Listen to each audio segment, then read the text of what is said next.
खबर शामिल करते हैं पतोकी से। पतोकी चूनिया रोड आवाम ने ब्लॉक कर दिया। पतोकी सिटी गवर्नमेंट के खिलाफ बरस पड़ी। आवाम का कहना है कि हमारे चूनिया रोड पर सीवरेज सिस्टम जो अरसा दराज से सीवरेज के पानी ने पूरे चूनिया रोड और इसके अलावा इलाका मकीन का कहना है हमारा जीना मुश्किल हो गया है, मगर सिटी गवर्नमेंट को इल्म होने के बावजूद भी ये मसला हल ना हो सका। चूनिया रोड जो कि नदी नालों का मंजर पेश कर रहा है, मजीद जानते हैं वहाँ आंखों को देखा हाल। और कमेंट्स लेना चाहेंगे इस टॉपिक पे बात करते हैं। हमारे साथ जो डॉक्टर अदील मौजूद है, उनसे बात करने के लिए क्या कहना चाहते हैं इस मौके पर?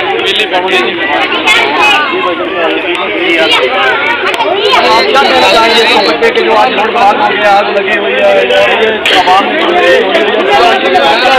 जैसा कि आप बड़ी अच्छी तरह जानते हैं कि ये वाहिद रोड है जो पतोकी तहसील को जिला कसूर और ये मेन शाहरा है।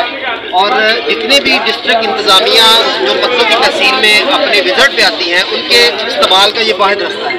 लेकिन अफसोस का मुकाम ये है कि तमाम आला जो ज़िली इंतज़ामिया है इसी रोड पर गुजरने के बावजूद इस मसले को बिल्कुल जो है वो लापरवाही और सुस्ती की नज़र किया हुआ, यानी कि वो सीरियस नहीं ले रहे। असिस्टेंट कमिश्नर पतोकी के साथ हमारी मुतअद्दिद बार मुलाकातें हो चुकी हैं, उनको ये मौका भी दिखाया जा चुका है, लेकिन इसके बावजूद भी कोई खातिर खा काम नहीं हो सकता।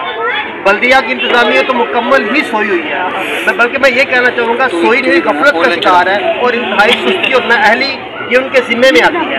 और अफसोस और शर्मनाक मुकाम ये है कि हमें अब हमारे जो जनाजे हमारे प्यारों के जनाजे हैं वो भी हमें मजबूरन इस गंदे पानी से गुजार कर ले जाने पड़ते हैं। मेरी 3 दिन से मुसलसल मैं असिस्टेंट कमिश्नर साहब से रब्ता करने की कोशिश कर रहा हूँ, लेकिन उनसे बात नहीं हुई। आज अगर बल्दिया के इंतजामिया से बात हुई है, उनका गरीब जो है वो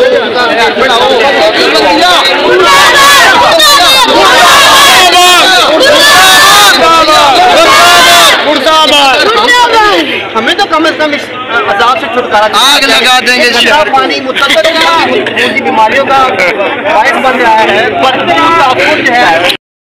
जो है इसके अलावा एक तरफ मस्जिद है, नमाजी हजरात रमजान मुबारक के मुकद्दस महीने में भी अपने पाक कपड़ों के साथ मस्जिद में नमाज नहीं पढ़ सकते। जनाजों के साथ लोग आने वाले जनाजा पढ़ने के बाद अपने पाक कपड़ों के साथ अपने प्यारों की तदफीन नहीं कर सकते। इससे ज्यादा जलालत और जुल्म क्या हो सकता है?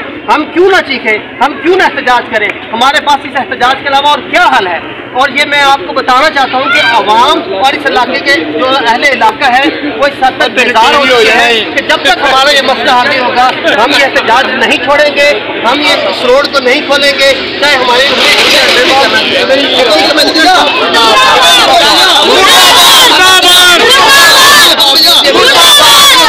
कोई इंतजामिया का बंदा नहीं आया। हमारी तमाम जो है इंतजामिया, CM पंजाब, सेक्रेटरी बल्दियात, deputy commissioner, assistant commissioner, CO बल्दिया, सबसे अपील है, इल्तमास है, गुजारिश है कि हमारे इस मसले को मजबूत